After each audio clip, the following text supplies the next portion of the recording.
আজকে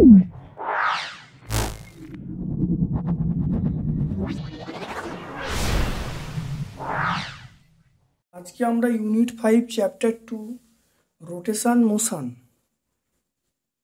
আজকে আমরা ইউনিট 5 চ্যাপ্টার 2 দৃঢ়বস্তুর ঘূর্ণন নিয়ে কয়েকটি ইম্পর্টেন্ট কোশ্চেন সলভ করব। খুব ভালো করে ভিডিওটা দেখো, আশা করছি তোমরা অত্যন্ত উপকৃত হবে। দেখে নাও যে প্রশ্নগুলো এগুলো বলছি। প্রথম দেখো প্রথম প্রশ্ন কোনটা সঠিক নির্বাচন করতে বলছে। সমান্তরাল অক্ষ উপপাদ্য যে কোনো বস্তুর ক্ষেত্রে প্রযোজ্য। তারপর দেখো 2 নাম্বার বলা আছে শুধুমাত্র দ্বিমাত্রিক বস্তুর ক্ষেত্রে প্রযোজ্য। 3 নম্বর হলো লম্ব উপপাদ্য যে কোনো বস্তুর ক্ষেত্রে প্রযোজ্য। অপশান ডি বলা আছে সমান্তরাল লম্ব অক্ষ উপপাদ্য উভয়ই সুষম জ্যামিতিক বস্তুর ক্ষেত্রে প্রযোজ্য। মনে রাখবে যে সমান্তরাল অক্ষ উপপাদ্য এটা হলো যে কোনো বস্তুর ক্ষেত্রে প্রযোজ্য, অর্থাৎ আমরা অপশান এ বলবো। তা সমান্তরাল অক্ষ আমরা যে কোনো বস্তুর ক্ষেত্রে একমাত্রিক দ্বিমাত্রিক ত্রিমাত্রিক ক্ষেত্রে প্রযোজ্য, বস্তুর ক্ষেত্রে একমাত্রিক দ্বিমাত্রিক ত্রিমাত্রিক ক্ষেত্রে প্রযোজ্য। আর লম্ব অক্ষ উপপাদ্যটা এটা শুধুমাত্র আমরা দ্বিমাত্রিক বস্তুর ক্ষেত্রে প্রযোজ্য। তাহলে এখানে অপশান এ হবে, অর্থাৎ একেরটা হবে। তারপর দেখো দুয়েরটা বলা হচ্ছে আর ব্যাসার্ধ বিশিষ্ট ধাতব চাকতির প্রতি একক ক্ষেত্র বলে ভর এম এবং চাকতির ভরকেন্দ্রগামী লম্ব অক্ষ সাপেক্ষে জড়তা ভ্রামক কী হবে। অপশান সি হবে। দেখে নাও কীভাবে হচ্ছে। আই সমান 1/2 এম আর স্কোয়ার চাকতির ক্ষেত্রে। এবারে এখানে এম মানে চাকতির ভর, চাকতির ভর আমরা বলবো এম ইন্টু পাই আর স্কোয়ার।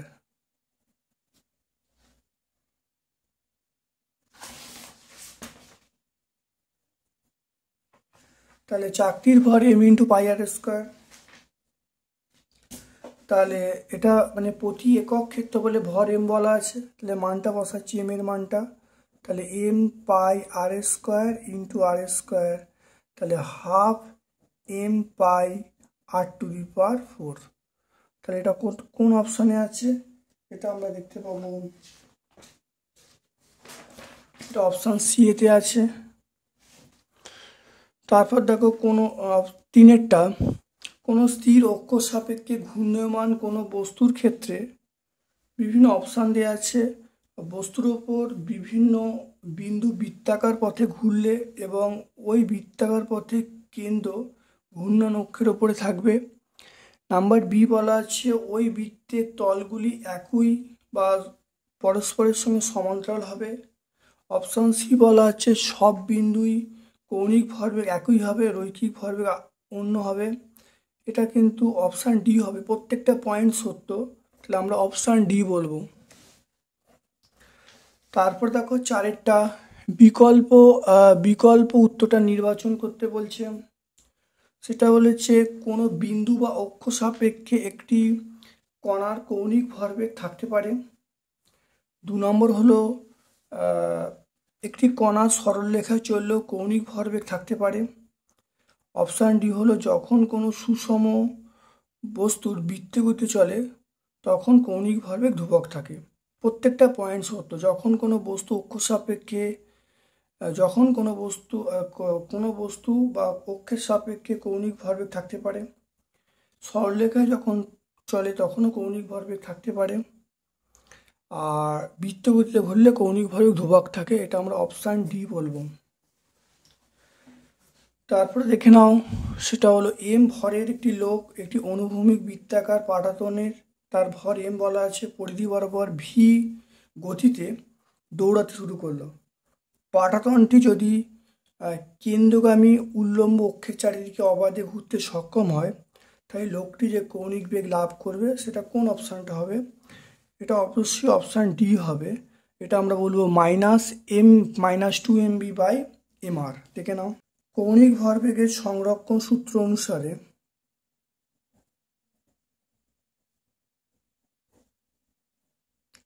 কৌণিক ভরবেগের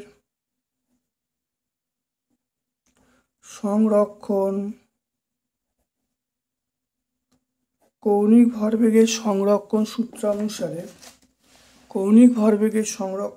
অনুসারে আমরা লিখব এটা mvr plus I omega equal to 0। তাহলে এখান থেকে আমি পেয়ে যাব তাহলে আই ওমেগা সমান মাইনাস mvr, তাহলে omega equal to minus mvr by I, এটা আমরা বলতে পারি। তাহলে এখান থেকে আর মাইনাস mvr আয়ের মান হলো এম আর স্কোয়ার বাই 2, আয়ের মান এম আর স্কোয়ার বাই 2। তাহলে দেখো minus 2mv by M R আমরা বলবো, তাহলে হয়ে গেল 1 কেজি। দেখো 6টা 1 কেজি ভর এবং 1 মিটার ব্যাসার্ধ বিশিষ্ট একটি রিং অনুভূমিক বৃত্তাকার তলে গড়াচ্ছে। রিংটির ভরকেন্দ্রের বেগ 1 মিটার পার সেকেন্ড, জুল এককে মোট গতিশক্তি বার করতে বলছে। এটা অপশন সি হবে, 1 জুল হবে। আমরা জানি মোট গতিশক্তি সেটা ই সমান আমরা বলবো half mv square plus half I omega square. তাহলে half mv square plus half, এখানে আয়ের মান এম আর স্কোয়ার ইন্টু ওমেগা স্কোয়ার, তাহলে half mv square plus half mv square আমরা জানি ভি সমান ওমেগার, তাহলে ভি স্কোয়ার সমান ওমেগা স্কোয়ার আর স্কোয়ার। তাহলে এখান থেকে আমরা পেয়ে গেলুম, তাহলে এটা পেয়ে গেলুম। তাহলে এখানে দেখো মানটা চলে এলো, তাহলে হাফ mv স্কোয়ার মানে mv স্কোয়ার, এম এর মান 1 বলা আছে 1 কেজি, আর ভি এর মান 1 মিটার পার সেকেন্ড, তাহলে 1 ইন্টু 1 মানে 1 জুল। তাহলে এটা হয়ে গেল।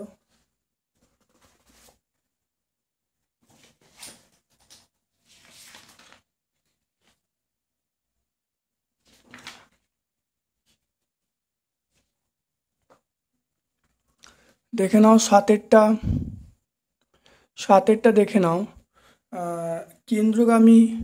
কেন্দ্রগামী লম্ব অক্ষ সাপেক্ষে আর ব্যাসার্ধের চাকতি জাড্যভ্রামক আই, যদি আর ব্যাসের বৃত্তাকার অংশ কেটে নেওয়া হয় তাহলে একই অক্ষ সাপেক্ষে বাকি অংশের জাড্যভ্রামক কী হবে? এটা অপশান বি হবে, 13/16 ইন্টু আই এটা হবে। দেখে নাও, তাহলে আয়ের মান আমরা বলবো এম আর স্কোয়ার বাই 2, মানে চাকতির জাড্যভ্রামক এম আর স্কোয়ার বাই 2 বলবো। এবারে বাদ দেওয়া যে অংশ আছে, বাদ দেওয়া অংশের তাহলে আমরা লিখব বাদ দেওয়া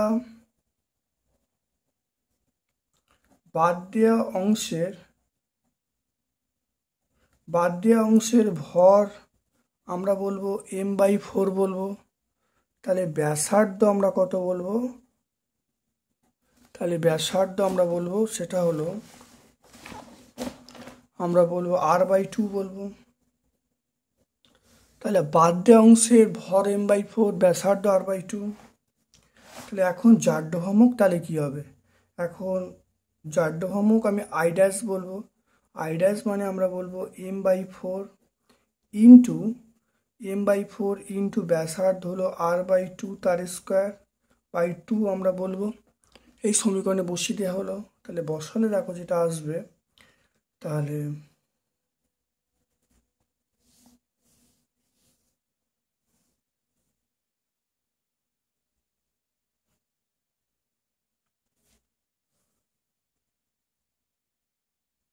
কত আসবে?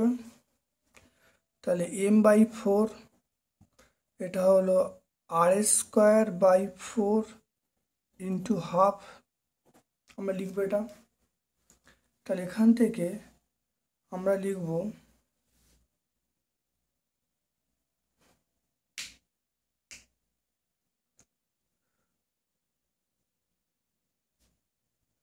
তাহলে আই ড্যাশের মান হবে এইটা, প্লাস একটা পার্ট হবে, সেটা হলো প্লাস আমরা বলবো m/4 ইন্টু i/2 তার স্কোয়ার।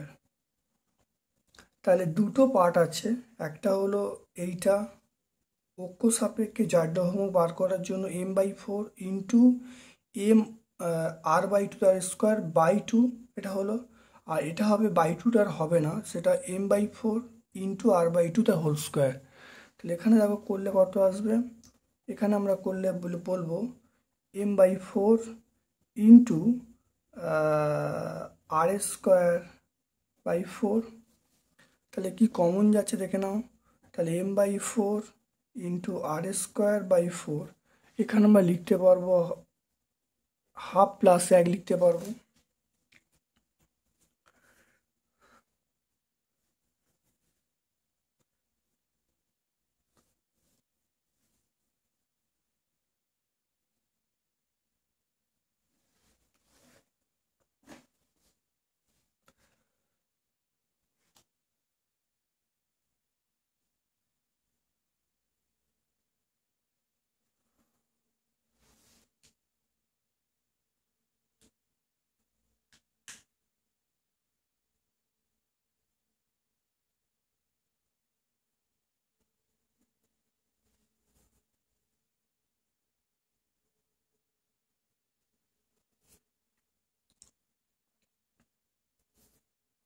তিরিশ 3/32 mr², এটা আমরা লিখতে পারবো।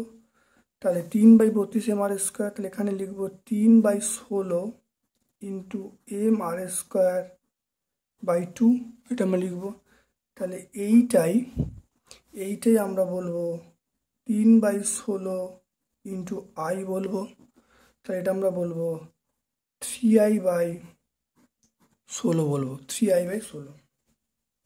তাহলে বাকি তাহলে 3i/16 বলবো। তাহলে এরম ভাব এটাও পরীক্ষায় পড়ে, মানে যে এটাও পরীক্ষা অপশান দেয়। তাহলে বাকি অংশের জাড্যভ্রামক, বাকি অংশের জাড্যভ্রামক সেটা i-3i/16। এটা করলে কত হবে, এটা করলে হবে 13i/16, অ্যান্সার হবে 13i/16। তারপরে দেখো 8এরটা, এখানে বলা আছে XY তলে আর ব্যাসার্ধে চাকতি রাখা আছে, চাকতির কেন্দ্র মূল বিন্দুতে ধরে y সমান d x সমান 0 রেখার সাপেক্ষে জাড্যভ্রামক, এখানে বলা আছে z সমান 2d এবং x সমান 0 সাপেক্ষে জাড্যভ্রামকের সমান হয়, তাহলে d এর মান কত হবে, এটা অপশান বি বলবো, দেখে নাও।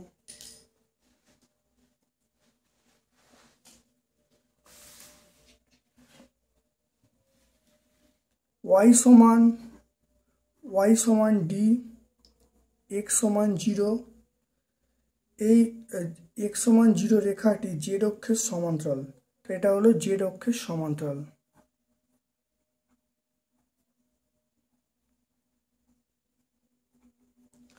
z অক্ষের সমান্তরাল, তাহলে তাই যদি হয় তাহলে আমরা লিখব z সমান 2d লিখব, আর x সমান 0, এই রেখাটি y অক্ষের সমান্তরাল, তাহলে y অক্ষের সমান্তরাল, এই লেখাটি y অক্ষের সমান্তরাল লিখব। তাহলে x সমান 0, y সমান d এবং x সমান 0, এটা z অক্ষের সমান্তরাল এইটা রেখাটা, আর z সমান 2d x সমান 0 এই রেখাটি y অক্ষের সমান্তরাল। তাহলে আমরা লিখতে পারি mr²/2 plus md² equal to mr²/4 plus m2d তার স্কোয়ার। তাহলে এখান থেকে আমরা বলতে পারি সেটা হলো mr²/2 প্লাস md², এটা mr²/4, এটা হলো 4md², এটা লিখতে পারি। দেখো এখান থেকে তাহলে এটা দিয়ে গেলে তাহলে 3md² 3md², এটা হলো, এটা দিকে এলে তাহলে m r²/2 minus m r²/4, তাহলে এখান থেকে দেখো আমরা বলতে পারি 3md², এখানে দেখো 4 লসাগু করছি, তাহলে 2mr² মাইনাস mr², এটা হলো m r²/4 আমরা বলতে পারি। এখানে m ক্যান্সেল হয়ে গেল, তাহলে এখান থেকে দেখো আমরা লিখতে পারি তাহলে 3d² সমান r²/4, তাহলে এখান থেকে d সমান আমরা লিখব r/ এটা হলো 4 × 3, তাহলে আমরা 2√3, তাহলে r/2√3 পেয়ে গেলাম। এরপর দেখো 9টা দেখো একটি চাকতি তার কেন্দ্রগামী লম্ব অক্ষের চারিদিকে ঘুরলে তার আবর্ত গতিশক্তি কে, এবং সেটি ব্যাসের সমান্তরাল কোনো স্পর্শকের চারিদিকে কৌণিক বেগে ঘুরলে তখন আবর্ত গতিশক্তি কী হবে, এটা আমরা অপশান বি বলবো, সেটা 5k/2। দেখে নাও, প্রথম ক্ষেত্রে I1 এর মান বলবো mr²/2, আবর্ত গতিশক্তি আমরা কে বলবো, সেটা 1/2 I1 ω², তাহলে এখান থেকে মান পেয়ে যাব 1/2 I1 এর মান হলো mr²/2, এটা ω², তাহলে এটা আমি পেয়ে যাব 1/4 mr² ω² আমি পেয়ে যাব 1/4। দ্বিতীয় ক্ষেত্রে আমরা I2 সমান সেটা হলো mr²/4 প্লাস mr², এটা করলে কত হবে, এটা হবে 5/4 mr², এটা বলবো। তাহলে এখানে আমরা আবর্ত গতিশক্তি k1 বলি, তাহলে কত হবে 1/2 I2 মানে আমরা বলবো 5/4 mr² ইন্টু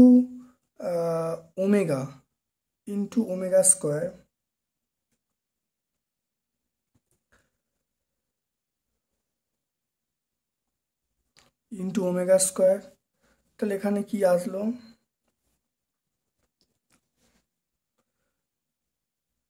তাহলে এখানে দেখো কাটাকুটি করলে ইন্টু ω², তাহলে এখানে দেখো k1 সমান তাহলে কি হবে 5/2টা আলাদা করে দিলাম, তাহলে 1/4 mr² ω², তাহলে এখান থেকে আমরা বলবো 5/2 ইন্টু কে, এটা হয়ে যাবে।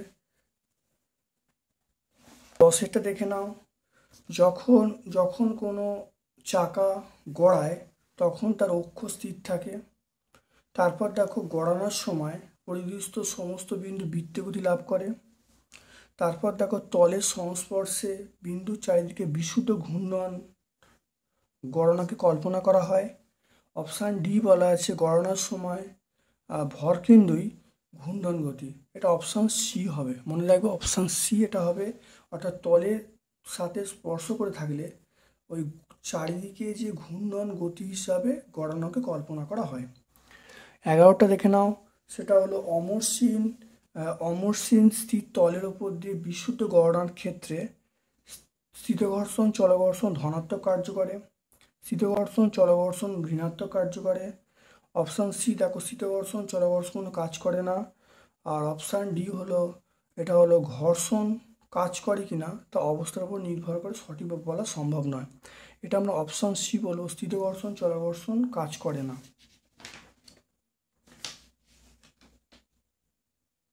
কারণ বিশুদ্ধ গড়নের ক্ষেত্রে যেহেতু স্পর্শবিন্দু ঘষলে এগিয়ে যায় না, তাই কোনো কাজ করে না।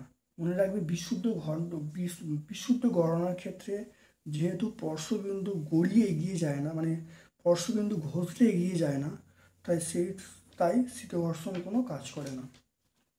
12টা দেখে নাও, আর ব্যাসার্ধের একটি চাকতি টেবিলের আর ব্যাসার্ধের একটি চাকতি অনুভূমিক টেবিলের একটি মসৃণ আর ব্যাসার্ধের একটি চাকতি অনুভূমিকভাবে মসৃণ টেবিলের ওপর ভি গতিবেগে যাচ্ছে। হঠাৎ পরিদৃষ্ট কোনো বিন্দুতে এমনভাবে আটকে দেওয়া হলো যে সেই বিন্দু কেন্দ্র করে অনুভূমিকভাবে টেবিলের ওপর ঘুরতে পারে। চাকতির কোনটা হবে? এটা হলো কৌণিক বেগ 2v/3r হবে। অপশান বি বলা আছে v/2r হবে। অপশান সি বলা আছে কৌণিক ভরবেগ বৃদ্ধি পাবে। অপশান ডি বলা আছে কৌণিক ভরবেগ একই থাকবে। অবশ্যই অপশান এ হবে, সেটা 2v/3r হবে। 12টা আমরা বলবো mvr কৌণিক ভরবেগ ধ্রুবক থাকবে। mvr সমান i ওমেগা বলবো। তাহলে এখান থেকে আয়ের মান আমরা বলবো 3/2 mr² into omega, 3/2 mr² omega. তাহলে এখান থেকে তাহলে mvr, তাহলে m ক্যান্সেল হয়ে গেল। তাহলে আমরা লিখতে পারি এখানে তাহলে v সমান আমরা বলবো 3/2 ইন্টু r ইন্টু ওমেগা। তাহলে এখান থেকে ওমেগার মানটা পেয়ে যাব। ওমেগার মান হলো 2v/3r। তাহলে প্রথমে দেখো কৌণিক ভরবেগের সংরক্ষণ সূত্র থেকে আমরা পাই সেটা mvr অর্থাৎ l সমান i ওমেগা। তাহলে l এর মান mvr, i ওমেগা বসানো হলো। এখানে i এর মান 3/2 mr²। এখানে m কেটে গেল, আর কেটে গেল, তাহলে একটা রয়ে গেল। তাহলে ওমেগা মানে আমি পেয়ে গেলাম 2v/3r।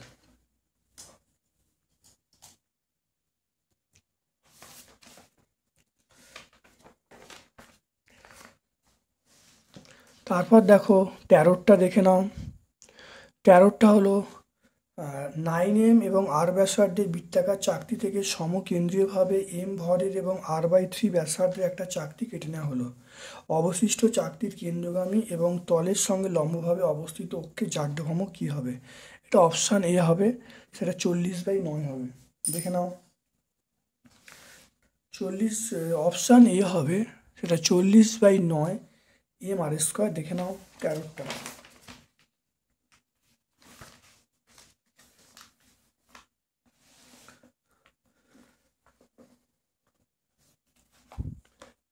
দেখে নাও। 13টা হলো চাকতির ভর আমি 9m বলা আছে। অপসারিত চাকতির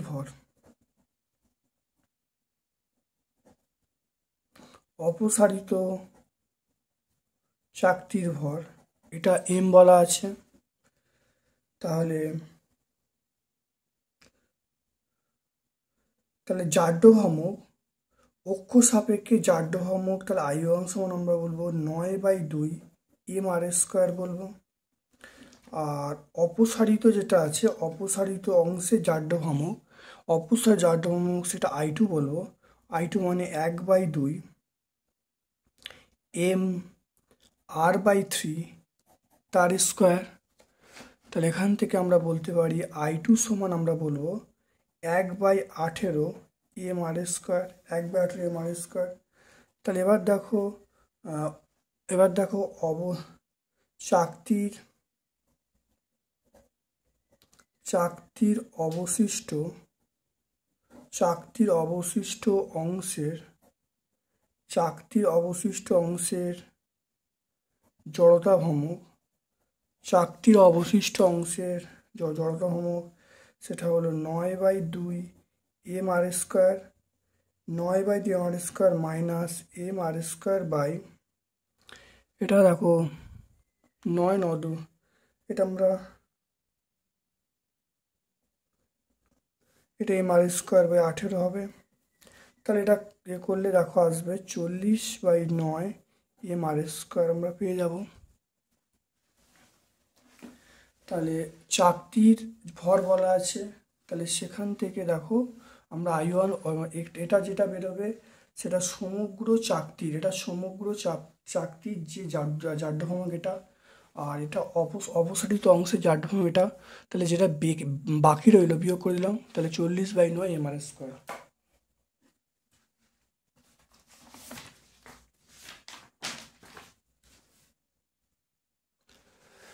দেখো 14টা সমান ভর এবং সমান ব্যাসার্ধ বিশিষ্ট একটি চোঙ এবং একটি ফাঁপা চোঙকে এটি নততলে একই সময় ছেড়ে দেওয়া হলো। তাহলে উভয় চোঙই পিছলে না পড়ে গড়িয়ে পড়তে শুরু করলো, কোনটি আগে পৌঁছাবে? এটা মনে রাখবে, অপশান ডি, সমান ভর সমান ব্যাসার্ধ বিশিষ্ট নিরেট চোঙ এবং একটি ফাঁপা চোঙ এটি নততলের ওপর থেকে একই সময় ছেড়ে দেওয়া হলো। তাহলে উভয় চোঙই না পিছলে গড়িয়ে পড়তে শুরু করলো, কোনটি আগে পড়বে? এখানে দেওয়া আছে যে যখন 45 ডিগ্রি নতিকোণ যখন 45 ডিগ্রি হবে তখন একসঙ্গে পড়বে, উভয়ই একসঙ্গে পড়বে, ফাঁপা চোঙ পড়বে, নিরেট চোঙ অবশ্যই নিরেট চোঙ আগে পড়বে। এ সমান আমরা জানি যে জি সাইন থিটা বাই 1 + k²/r², এটা আমরা জানি। এবারে যখন এবার নিরেট চোঙের ক্ষেত্রে আমরা বলবো সেটা k² = r²/2। তাহলে এখানে আমরা বলবো যে k²/r² এটা আমরা হাফ বলবো। তাহলে এই মানটা এই সমীকরণে বসিয়ে দিচ্ছি, নিরেট চোঙ, তাহলে ত্বরণ কি হবে? জি সাইন থিটা বাই, এটা হলো 1 + হাফ, এখানে 1 + হাফ, 1 + হাফ, তাহলে এটা এ সমান আমরা বলবো জি সাইন থিটা বাই এটা লসাগু করলে 3/2। এবার যখন ফাঁপা চোঙ নেবো, দেখে নাও ফাঁপা চোঙের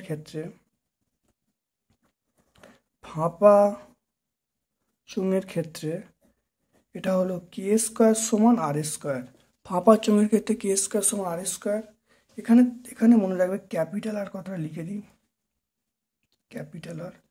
আচ্ছা, ফাঁপা চোঙ এবার দেখে নাও, মানে এটা তাহলে k²/r² = 1। তাহলে এখানে হলো এইচ দিলাম, তাহলে এখানে ফাঁপা চোঙের ক্ষেত্রে সূত্রটা বসাচ্ছি, তাহলে জি সাইন থিটা, এটা 1 + 1, এটা হলো জি সাইন থিটা বাই 2 এটা বলবো।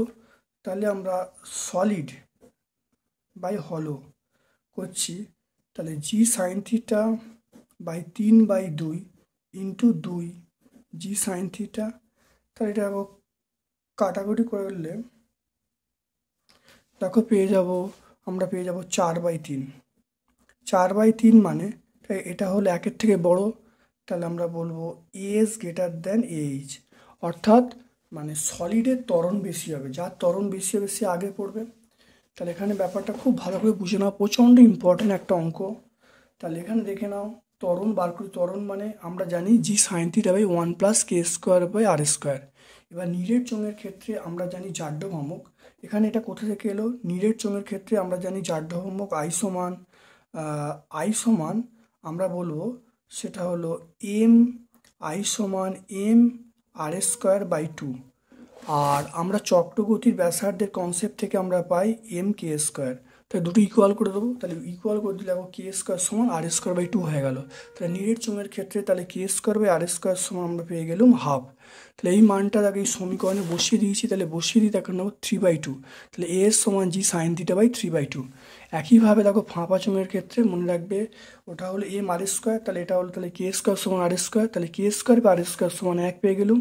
এখানে বসালে দেখো নিচেটা 2 হয়ে যাচ্ছে, দুটোকে বাই করা হলো 4/3, 4/3 মানে 1-এর থেকে বড়, তাহলে এস মানে সলিডের ত্বরণটা বেশি হবে ফাঁপার থেকে। তাহলে ত্বরণ যার বেশি সে কম সময় নেবে, তাহলে কি আগে পড়বে? সলিডটা কিন্তু আগে পড়বে।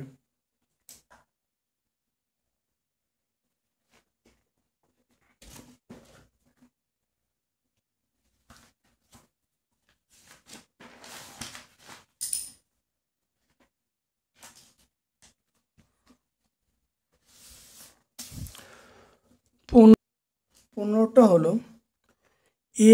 এল দৈর্ঘ্যের এম ভরের একটি পাতলা সুষম দণ্ডের এক প্রান্তে 1/3 অংশে বিন্দুগামী এবং দণ্ডের সঙ্গে লম্বভাবে অবস্থিত দণ্ডটি জড়ভ্রামক কি হবে? এটা বিভিন্ন অপশান দেওয়া আছে। এটা অপশান বি হবে m(l²/9) হবে। দণ্ডের ক্ষেত্রে m(l²/12) এটাও লিখব। তাহলে আই এখানে কী হবে, অর্থাৎ মধ্যবিন্দুর সাপেক্ষে, এটা মধ্যবিন্দুর সাপেক্ষে আই সমান আমরা বলবো এটা হলো মধ্যবিন্দুর সাপেক্ষে প্লাস যে ডিস্ট্যান্স আছে সেই ডিস্ট্যান্স mx²। তাহলে এখানে আমি বলবো সেটা হলো আই সমান m(l²/12) m(l²/12) প্লাস এই ডিস্ট্যান্সটা বলা আছে m, এটা হলো l/6 তার স্কোয়ার, l/6 তার স্কোয়ার। এটা দেখে নাও আই সমান আমরা বলবো m(l²/12) প্লাস m(l²/36). তাহলে এটা কত হবে? এটা হবে আয়ের মান আমরা পেয়ে যাব, আয়ের মান পেয়ে যাব সেটা m(l²/9). তাহলে মনে রাখতে হবে প্রথমটা বলা আছে এটা হলো কোনো মধ্যবিন্দুর সাপেক্ষে, আর এইটা হলো l/6 যে ডিস্ট্যান্সের সাপেক্ষে করলে দেখো m(l²/9) পেয়ে যাব। 16টা একটি চাকতির ব্যাসের সাপেক্ষে জড়ত্বভ্রামক আই চাকতির তলের সঙ্গে লম্ব এবং পরিধির ওপর অবস্থিত কোনো অক্ষ সাপেক্ষে জাড্যভ্রামক অক্ষ সাপেক্ষে চাকতির জড়ত্বভ্রামক কত হবে? এটা 6i হবে। 16টা 6i হবে।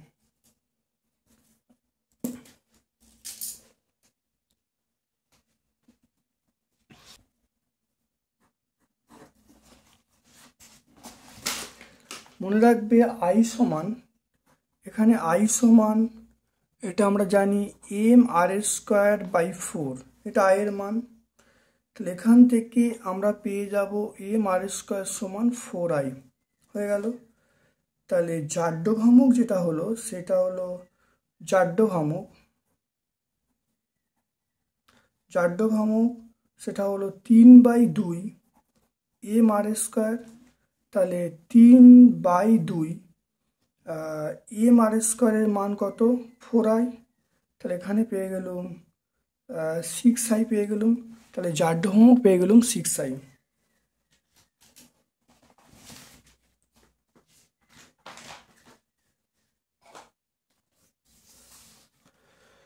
সতেরোটা দেখো, একটি নিরেট গোলক 60 ডিগ্রি নতিকোণ বিশিষ্ট নততলের ওপর 10 মিটার দূরত্ব না পিছলে গড়িয়ে পড়ছে, গোলকটার ত্বরণ কি হবে? এটা 17টা আমরা অপশান সি বলবো, অপশান সি। এটা আমরা জানি এ সমান g(sin)θ/1 প্লাস k²/r², এটা লিখতে পারবো। তাহলে এখান থেকে আমরা যখন নিরেট গোলক বলবো তখন ব্যাস সাপেক্ষে, তাহলে এটা আমরা k² সমান 2/5 r² বলবো। তাহলে এখান থেকে আমরা বার করে নেবো k²/r² সমান 2/5। তাহলে ত্বরণটা কি হবে? ত্বরণ এ সমান g(sin)θ/ এইটুকু পোর্শন হলো 1 প্লাস 2/5। তাহলে g(sin)θ, g এর মান 9.8, কোণ করেছে কত?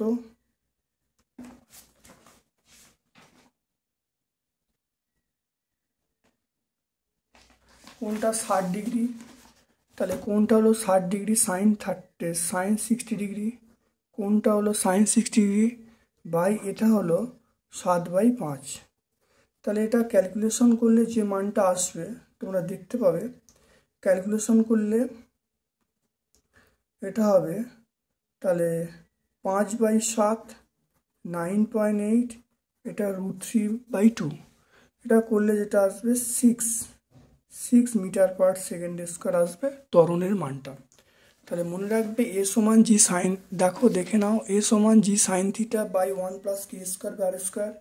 এবারে মনে রাখবে যখন নিরেট চোঙ হবে, নিরেট চোঙের ক্ষেত্রে আমরা মানে নিরেট যখন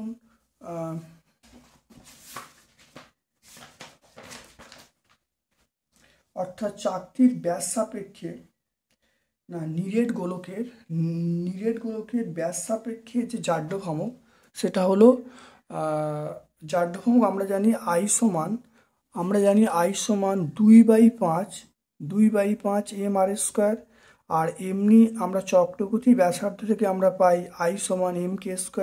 তাই দুটো সমান করা হয়েছে, সমান করে এখানে দেখো k² সমান 2/5 r² পেয়ে গেছি।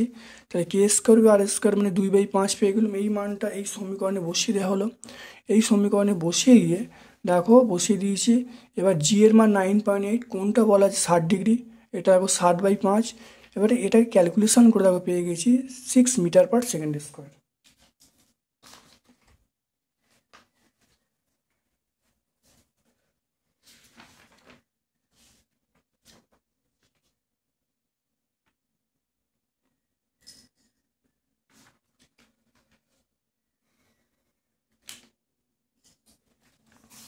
18টা দেখো, দেখে নাও। 18টা এম ভর আর ব্যাসার্ধ একটি গোলাকার রিং থেকে 90° বৃত্তাকার অনুরূপ চাপ কেটে নেওয়া হলো। রিংটি অক্ষগামী এবং রিংয়ের তলের লম্বভাবে অবস্থিত। অক্ষ সাপেক্ষে রিংটির অবশিষ্ট জাড্য ভ্রামক m/² কে গুণ। তাহলে কে এর মান বার করতে বলছে, এটা কে এর মান 3/4 হবে। দেখে নাও 18টা।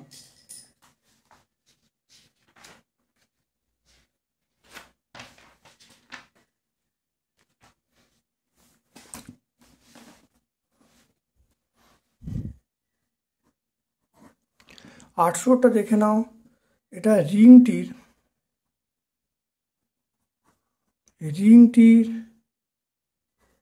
রিংটির জড়তা ভ্রামক সেটা হলো আমরা বলবো m/²। রিংটির জড়তা ভ্রামক m/²। কেটে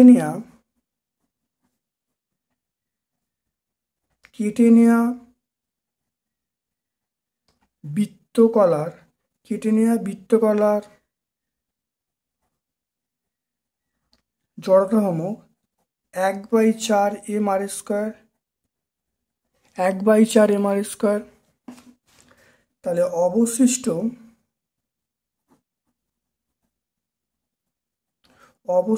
অংশের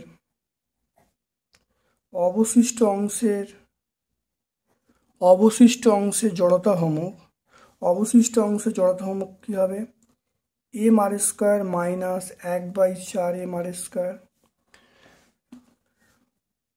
3/4 এটা হলো m/²।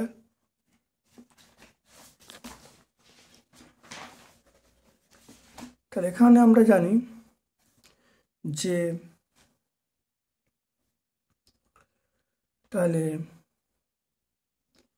k ইন্টু m/² সমান 3/4 m/²। কেটে গেল, k সমান পেয়ে গেলাম 3/4।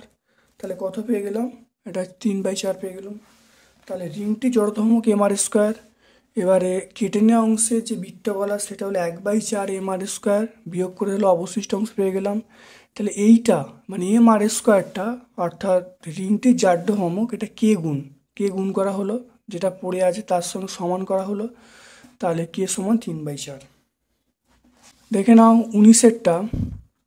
19এরটা দেখে নাও। সেটা বলা আছে 2.5 kg/m² জড়তা ভ্রামক বিশিষ্ট একটি চাকতির প্রাথমিক কৌণিক বেগ 40 rad/s। 10 নিউটন-মিটার মানের একটি টর্ক চাকতির উপর প্রয়োগ করা হলো। কত সময়ে চাকতিটি কৌণিক বেগ 60 rad/s হবে? এটা অপশান সি বলবো, 5 সেকেন্ডে। দেখে নাও, এখানে আয়ের মান দেওয়া আছে 2 kg/m²। ওমেগার মান দেওয়া আছে সেটা হলো 40 rad/s। আর এখানে টাউ হলো 10 নিউটন-মিটার দেওয়া আছে। আমরা জানি টাউ সমান আই আলফা। তাই টাউ এর মান 10। আয়ের মান আমরা কত বলবো? সেটা 2.5। এখান থেকে আলফার মান পেয়ে যাব 4 rad/s²। আলফার মান 4 rad/s² পেয়ে গেলাম। আমরা জানি omega equal to ω0 plus alpha T. তাহলে ওমেগার মান আমরা 60 বলা আছে, ω0-র মান আমরা 40 বলা আছে, আর এখানে আলফার মান 4 বেরিয়েছে, টি এর মান পেয়ে যাব। তাহলে এখানে দেখো কত আসছে, দেখো 20 হবে, এটা 4 ইন্টু টি হবে। তাহলে এখানে টি সমান আমরা কত বলবো, 5 সেকেন্ড বলবো।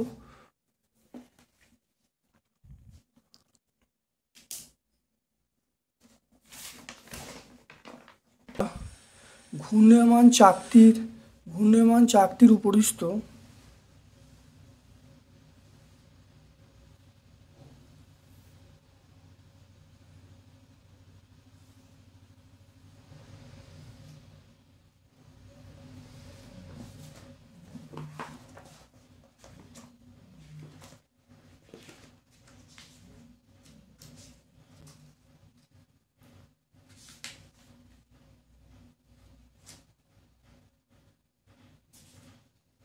একটি চাকার উপরিস্থ কোনো বিন্দুর তাৎক্ষণিক কৌণিক বেগ বলা আছে।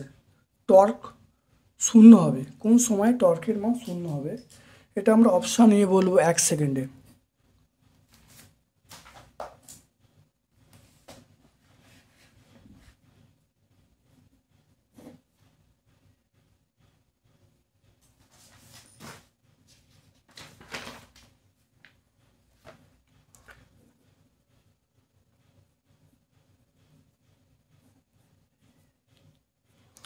এটা আমরা টি এর সাপেক্ষে অবকল করছি। টি এর সাপেক্ষে অবকল করলে এটা করলে দেখো এটা 6t² - 12t, এটা ওমেগা পেয়ে গেলাম। এটাকে আবার অবকল করা হচ্ছে, অবকল করলে তাহলে অবকল করলে 6 ইন্টু 2t - 12, তাহলে এটা আলফার মান পেয়ে গেলুম 12t - 12। এবারে আমাকে এখানে বলা আছে যে টাউ সমান আই আলফা, টাউ এর মানটা শূন্য, তাহলে এখানে আই আলফা সমান শূন্য, তাহলে আলফার মানটা শূন্য হবে। আলফার মান যদি শূন্য হয় তাহলে 12t - 12 সমান শূন্য, তাই টি সমান 1 সেকেন্ড আমরা বলবো। এম ভরের এল দৈর্ঘ্যের পাতলা সুষম দণ্ডের মধ্যবিন্দুগামী এবং তার দৈর্ঘ্যের লম্বভাবে অবস্থিত কোনো অক্ষ সাপেক্ষে দণ্ডটির জাড্যভ্রামক I0। দণ্ডটির যে কোনো প্রান্তগামী এবং তার দৈর্ঘ্যের সঙ্গে লম্বভাবে অবস্থিত অক্ষ সাপেক্ষে জাড্যভ্রামক কি হবে, অপশান বি হবে। আমরা অপশান বি বলবো, দেখে নাও। আমরা বলবো ICM প্লাস MD² বলবো। তাহলে ICMটাই আমরা I0 বলবো, আর ডি এর মান বলা আছে, ডি এর মান d/2 তার স্কোয়ার ইন্টু এম, তাহলে এম ইন্টু d/2 স্কোয়ার। তাহলে এটা কত হলো, তাহলে I0 প্লাস MD²/4, এটা আমরা পেয়ে গেলাম।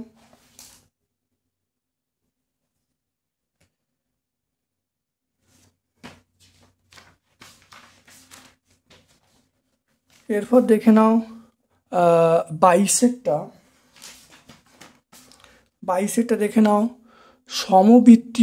সমবৃত্তীয় গতিসম্পন্ন কোনো কণার কৌণিক ভরবেগ এল, যদি কণাটির গতিশক্তি অর্ধেক এবং কৌণিক বেগ দ্বিগুণ হয় তাহলে কণাটার নতুন কৌণিক বেগ কত হবে। এটা বিভিন্ন অপশান দেওয়া আছে, এটা অপশান বি হবে, L/4 হবে, দেখে নাও।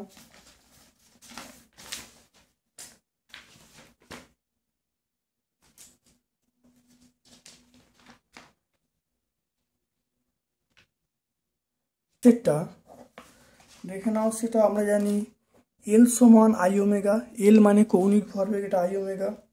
আবার আমরা জানি এল সমান MVR, এটা আমরা জানি। তাহলে এখান থেকে লিখবো এল সমান আমরা লিখবো PR, এল সমান আমরা লিখবো PR লিখবো, কারণ MVটাকেই আমরা রৈখিক ভরবেগ বলবো। তো উভয় থেকে স্কোয়ার করা হলো, তাহলে L² সমান আমরা বলবো P² ইন্টু R² বলবো। তাহলে এখান থেকে আমরা যেটা পেয়ে যাব সেটা হলো, তাহলে L² সমান আমরা পেয়ে যাব সেটা 2m KR², এটা সেই আমরা জানি P সমান রুট ওভার 2mK, সেই মানটা এখানে বসিয়ে দেওয়া হলো। তাহলে বসিয়ে দেওয়া হয়েছে, বসিয়ে দিয়ে তাহলে এখানে দেখো পেয়ে যাচ্ছি L² সমান 2k এম আর স্কোয়ার মানে আমরা কি বলবো, এম আর স্কোয়ার মানে আই বলবো, জাড্ডভ্রামক বলবো। এম আর স্কোয়ার তাহলে আই সমান আমরা বলবো এম আর স্কোয়ার, এটা বলবো, এটা আর। তাহলে এখান থেকে তাহলে এল স্কোয়ারের মান পেয়ে গেলাম।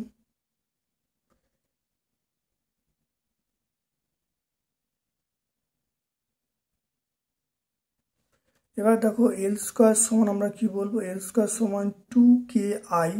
এখান থেকে আই দেখো বার করে নিচ্ছি L/ওমেগা। তাহলে এখানে L/ওমেগা, এটা করে নিলাম L/ওমেগা। তাহলে এখানে তাহলে এল সমান কি পেয়ে গেলাম, এল সমান আমরা পেয়ে গেলাম 2k/ওমেগা। তাহলে এল সমান পেয়ে গেলাম 2k/ওমেগা। তাহলে এল সমান আমরা পেয়ে গেলাম 2k/ওমেগা। তাহলে এল ড্যাশ মানে হলো 2k, কে এর মান হলো k/2, আর এখানে ওমেগার মান 2 ওমেগা। তাহলে এটা দেখো পেয়ে গেলাম, তাই 1/4 2k ওমেগা। তাহলে আমরা বলবো 1/4 এল। তাহলে এটা এল ড্যাশের মান পেয়ে গেলাম। তাহলে কত হলো, 1/4 হয়ে গেল। এবারে তাহলে এখানে হলো হাফ এম ভি স্কোয়ার, এটা হলো আমরা বলবো 1 + 2/5 কে স্কোয়ার। তাহলে m k square equal to 2/5 m R square. তাহলে এম কেটে গেল। তাহলে k square by r square আমরা পেয়ে যাব 2/5। তাহলে এই দেখো 2/5 লেখা হয়েছে। তাহলে এটা দেখো, তাহলে 1/2 এম ভি স্কোয়ার, এটা করলে হবে 7/5 হবে। তাহলে এটা করলে হবে 7/10 এম ভি স্কোয়ার। তাহলে মোট গতিশক্তি কত হবে, 7/10 এম ভি স্কোয়ার, এটা ভি স্কোয়ার।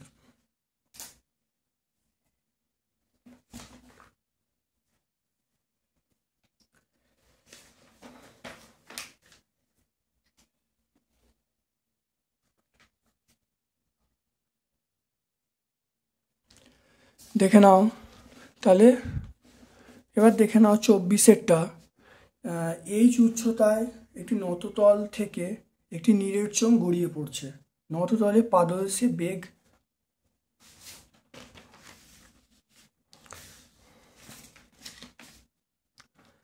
দেখে নাও, এইচ উচ্চতায় একটি নততল থেকে একটি নীরের চোঙ গড়িয়ে পড়ছে, নততলে পাদদেশে চোঙটির বেগ হবে, এটা হলো অপশান বি হবে √4h/3। দেখে নাও কিভাবে হচ্ছে। সে ত্বরণের সমীকরণ থেকেই আমরা ভি বার করে নিচ্ছি, ভি সমান 2gh/1 + k²/r²। এবারে নীরের চোঙের ক্ষেত্রে যখন নীরের চোঙ হবে তখন k²/r² এটা হাফ হবে। তাহলে ভি এর মান কি পেয়ে যাব, √, আমরা পেয়ে যাব 2gh/1 প্লাস, এটা আমরা হাফ বলবো। তাহলে এটা দেখো করলে কত হবে, এটা 4/3 হবে, জিএইচ হবে। তাহলে এটা হয়ে গেল। এটা একটি অণু এম ভরের দুটি পরমাণু গঠিত, পরমাণু দুটির মধ্যে ব্যবধানে আবর্ত গতিশক্তি এবং রৈখিক বেগ কে এবং ওমেগা হলে ভর কেন্দ্রগামী অক্ষ সাপেক্ষে জড়ত্বভ্রামক আই, এক্ষেত্রে কোনটা হবে দেখো। তাহলে এটা অপশান বি হবে, অপশান বি। তাহলে আই সমান ½ আর ওমেগার মান হলো 2/a√k/m। দেখে নাও কিভাবে হচ্ছে, দেখে নাও 25-এরটা। ভরের একটি বলের ভর কেন্দ্রের বেগ ভি, বলটি একটি মসৃণ তলের ওপর দিয়ে ওমেগা কৌণিক বেগে গড়াতে গিয়ে কে বল ধ্রুবক বিশিষ্ট অনুভূমিক ভরহীন মসৃণ স্প্রিংকে ধাক্কা মারল। স্প্রিংয়ের সর্বোচ্চ সংকোচন কি হবে, বিভিন্ন অপশান দেওয়া আছে, এটা অপশান এ হবে। 26-এরটা, এটা হবে ½ mv² গতিশক্তি প্লাস আবর্ত গতিশক্তি, রৈখিক গতিশক্তি প্লাস আবর্ত গতিশক্তি সমান কি হবে, স্প্রিংয়ের শক্তি এবং আবর্ত গতিশক্তি, স্প্রিংয়ের স্থিতিশক্তি প্লাস আবর্ত গতিশক্তি। তো এখান থেকে দেখো যেটা আসবে, তাহলে হাফ আই ওমেগা স্কোয়ার এই পোর্শনটা পুরো কেটে যাবে, হাফ আই ওমেগা স্কোয়ার এই পোর্শন কেটে গেল। তাহলে এখান থেকে আমরা যেটা লিখতে পারবো সেটা হলো, আমরা এটা লিখব এম ভি স্কোয়ার সমান কে এক্স স্কোয়ার। এখান থেকে আমরা এক্সের মানটা পেয়ে যাব, এক্স সমান আমরা পাবো সেটা m by k into v square বলবো। এটা কে এক্স স্কোয়ার সমান এক্স সমান তাহলে বলবো root over m by k into v, এটা আমরা বলবো।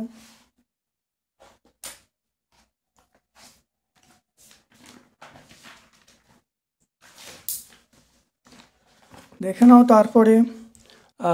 তারপর দেখে নাও একটি পাতলা অনুভূমিক বৃত্তাকার চাকতি তার কেন্দ্রগামী উল্লম্ব অক্ষের সাপেক্ষে ঘূর্ণায়মান। চাকতিটি পরিধির কাছে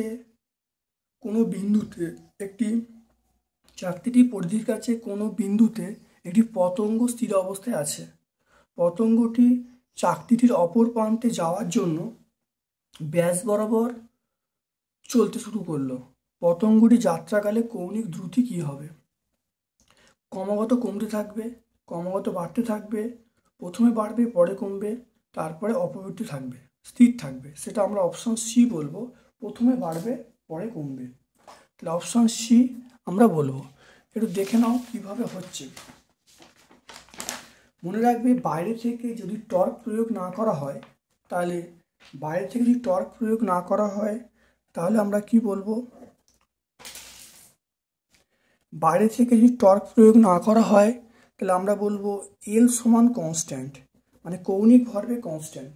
তাহলে পোকাটি যখন এক প্রান্ত থেকে কেন্দ্রের দিকে যাত্রা করে তখন আয়ের মান মানে জাড্যভ্রমক হ্রাস পায়।